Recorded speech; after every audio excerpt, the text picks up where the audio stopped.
வாங்க சாதத்திற்கேற்ற காரசாரமான கத்திரிக்காய் கடைசல் எப்படி வைக்கிறதுன்னு பார்ப்போம். அதுக்கு ஒரு அடிகனமான வாணலில் 1/2 கிலோ கத்திரிக்காய், 3 பெரிய வெங்காயம் கட் பண்ணது, 3 தக்காளி கட் பண்ணது ஆட் பண்ணிக்கிங்க.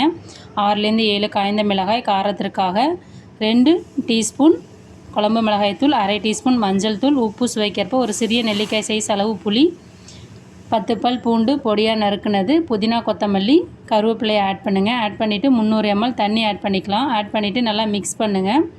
மிக்ஸ் பண்ண பிறகு 2 டேபிள் ஸ்பூன் எண்ணெய் ஆட் பண்ணிக்கிங்க. எண்ணெய் ஆட் பண்ண பிறகு அடுப்பை ஆன் பண்ணிவிட்டு ஒரு 15லேருந்து 20 நிமிஷம் நல்லா நைஸாக மாவு மாதிரி இந்த காய்கறிகள் அனைத்தும் நல்லா வெந்து வரணுங்க. இப்போ ஒரு 10 நிமிஷம் ஆகிருக்கு, பாதி அளவு வெந்து வந்திருக்கு. இப்போ ஒரு 20 நிமிஷம் ஆகிடுச்சு, நமக்கு நல்லா வெந்து வந்துருச்சு. தண்ணியோட அளவு நல்லா சுண்டி வந்துருச்சு. இப்போ அடுப்பை ஆஃப் பண்ணிவிட்டு நல்லா மசிச்சுக்கிட்டு இந்த கடையிலுக்கு ஒரு தாளிப்பு கொடுத்துடலாம்.